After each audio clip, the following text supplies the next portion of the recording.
কষ্ট সহ্য করতে করতে জীবনের ধৈর্যের বাঁধ কি ভেঙে যাচ্ছে? ব্যর্থতা, দুশ্চিন্তা, অনিশ্চয়তা কি আপনাকে গ্রাস করেছে? প্রিয় ভাই, একবার ভাবুন তো, এই প্রতিটি চ্যালেঞ্জ যদি আল্লাহর পরিকল্পনার অংশ হয়, এই যে মানে আপনি ধৈর্যের সীমানার শেষে আপনি পৌঁছে গেছেন, দেয়ালে পিঠ ঠেকে গেছে। যদি এমন হয় যে নীরবে তিনি আপনার জন্য বিশেষ কিছু প্রস্তুত করছেন এবং তার লক্ষণগুলো হয়তো আপনি বুঝতে পারছেন না, ওই যে কোরআন বলছে, নিশ্চয়ই কষ্টের সঙ্গে স্বস্তি রয়েছে। ইন্নামা আলু শ্রেষ্ঠ ফা ইন্নামা আলু শ্রেষ্ঠ, নিশ্চয়ই কষ্টের সঙ্গে স্বস্তি রয়েছে। এই যে দেয়ালে পিঠটা ঠেকে গেল, আশপাশে তাকান তো, দেখুন তো এই ৭টি গুরুত্বপূর্ণ লক্ষণের সাথে আপনার জীবন মিলছে কিনা। যদি মিলে যায়, তাহলে ইঙ্গিত আসছে আল্লাহ আপনাকে বড় কিছু দানের জন্য প্রস্তুত করছেন। একদম ভিডিওটি শেষ পর্যন্ত দেখুন। অনেক সময় এমন হয় যে চ্যালেঞ্জগুলো একটার পর একটা আসতেই থাকে, আর আপনার মনে হতে থাকে সব কিছু আপনার বিরুদ্ধে যাচ্ছে, কিন্তু এর পেছনে একটা গভীর পরিকল্পনা আছে। রাসূল সাল্লাল্লাহু আলাইহি ওয়াসাল্লাম বলেছেন, যখন আল্লাহ তার বান্দার মঙ্গল চান, তখন তিনি তাকে দুনিয়াতে কঠিন পরীক্ষায় লিপ্ত করেন। সহিহ বুখারী ৫৬৪৫ নম্বর হাদিস। এবার কোরআন কি বলছে শুনবেন। নিশ্চয়ই আমি তোমাদের পরীক্ষা করব ভয়, ক্ষুধা, ধন সম্পদের ক্ষতি, জীবন ও ফলমূলের ক্ষতি দ্বারা। আর তুমি সুসংবাদ দাও ধৈর্যশীলদের, যারা বিপদে পড়লে বলে, আমরা তো আল্লাহর জন্য এবং নিশ্চয়ই আমরা তার দিকেই ফিরে যাব। সূরা আল বাকারা। একবার হজরত বেলাল রাদিয়াল্লাহু তাআলা আনহুর কথাটা মনে করুন তো। ইসলামের সূচনা লগ্নে কঠিন নির্যাতনের শিকার হন তিনি, কিন্তু তিনি ঈমান ছাড়েননি। তিনি যখন তপ্ত মরুভূমির বালির গরম পাথরের নিচে চাপা পড়েছিলেন, তার উপরে চাবুকের আঘাত সহ্য করছিলেন, তখন তার মুখ থেকে একটি শব্দ বের হতো, আহাদ আহাদ, আল্লাহ এক, আল্লাহ এক। আল্লাহ তার ধৈর্যের পুরস্কার হিসাবে তাকে ইসলামের প্রথম মুয়াজ্জিনের মর্যাদা দিয়েছেন।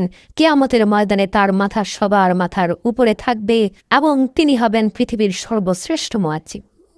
আপনার জীবনে হয়তো এখন কঠিন সময় চলছে, ওই যে বেলালের মতো বুকের উপরে পাথর জমে আছে, আর পেছনের আত্মীয় স্বজনরা যেখানে টেনে উঠাবে সেখানে তারাই হয়তো চাবুক মারছে। কিন্তু মনে রাখবেন, এই সময়গুলো আপনাকে ভেঙে দেওয়ার জন্য নয়, বরং ওই যে স্বর্ণ গলিয়ে খাঁটি করে না, হে, আল্লাহ তাআলা আপনাকে ভবিষ্যতের জন্য এভাবেই প্রস্তুত করছেন। আসুন এবার দ্বিতীয় লক্ষণের কথা বলি। যখন আল্লাহ আপনাকে কোনো বড় সাফল্যের জন্য প্রস্তুত করছেন, তখন আপনি এমন কিছু জিনিস থেকে দূরে যেতে শুরু করবেন যা আপনার উপকারে আসবে না। এই ব্যাপারে আল্লাহ কি বলেন জানেন? এটা সূরা বাকারা ২১৬ নম্বর আয়াতে আছে। আল্লাহ বলেন, হয়তো তুমি কোনো কিছু অপছন্দ করো অথচ তা তোমার জন্য কল্যাণকর, আর হয়তো তুমি কোনো কিছুকে ভালোবাসো অথচ তা তোমার জন্য ক্ষতিকর। সুতরাং আপনার পছন্দের জিনিস আপনার থেকে দূরে চলে যাচ্ছে, বা আপনি এমন রাস্তায় যাচ্ছেন, এমন কিছু করছেন যা হয়তো আপনার মন চাইছে না। কে জানে, আল্লাহ পাকের বিগেস্ট প্ল্যানের ভেতরে এটাও আছে যে আল্লাহ এই অপছন্দের কাজ করেই আপনাকে এমন এক কল্যাণকর পরিস্থিতিতে নিয়ে ফেলবেন, যেখানে গিয়ে শুধু আলহামদুলিল্লাহ বলবেন আর আল্লাহর শুকরিয়ায় সিজদা অবনত হবেন এবং বলবেন, হে প্রভু, কত বড় বিপদ থেকে বাঁচিয়েছ, কারণ আমি যা চাইছিলাম তা তো আমাকে ধ্বংসই করে দিত। আসুন, পরিচ্ছন্ন জীবনের জন্য প্রয়োজনীয় বিষয় ত্যাগ করা জরুরি।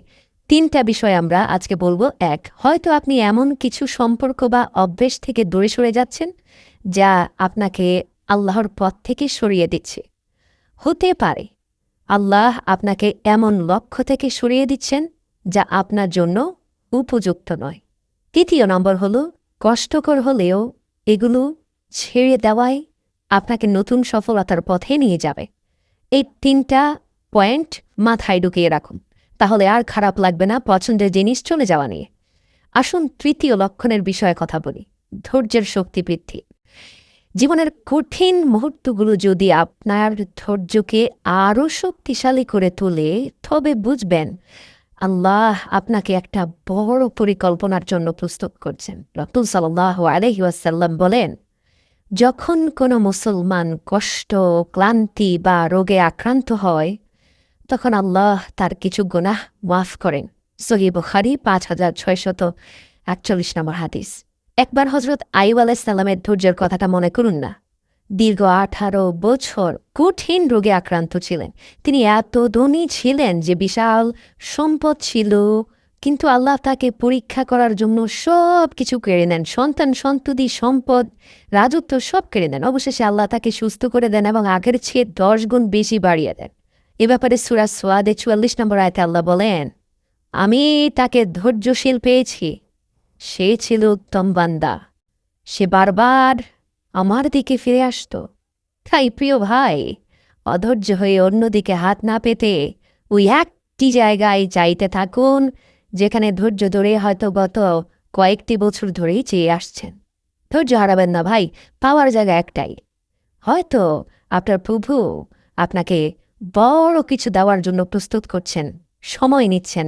মনে রাখবেন, সময়টা যদি আপনার প্রভু নিয়ে থাকেন, তাহলে কল্যাণের জন্যই নিচ্ছেন।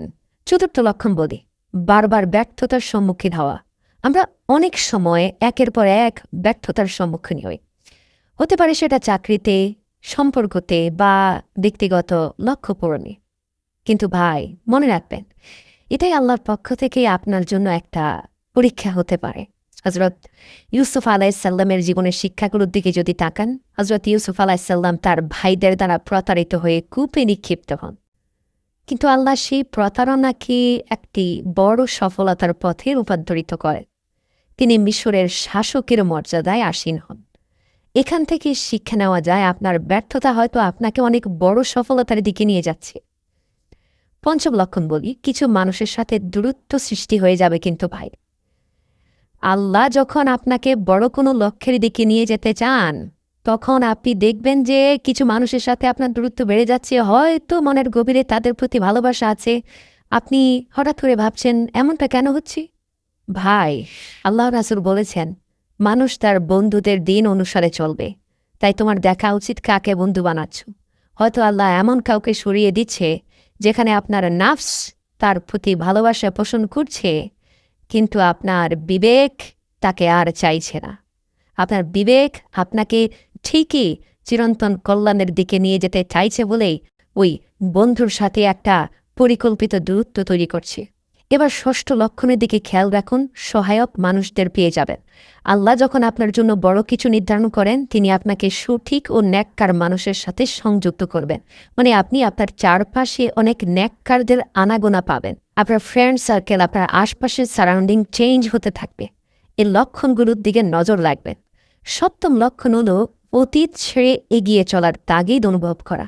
আল্লাহ বলেন, তোমরা দুর্বল হও না, দুঃখ করো না, তোমরাই বিজয়ী হবে যদি তোমরা ঈমানদার হও। সূরা আলে ইমরান 139 নম্বর আয়াত। যদি এই লক্ষণগুলো আপনার জীবনে থাকে, তাহলে জানবেন আল্লাহ আপনাকে একটি বড় সফলতার জন্য তৈরি করছেন।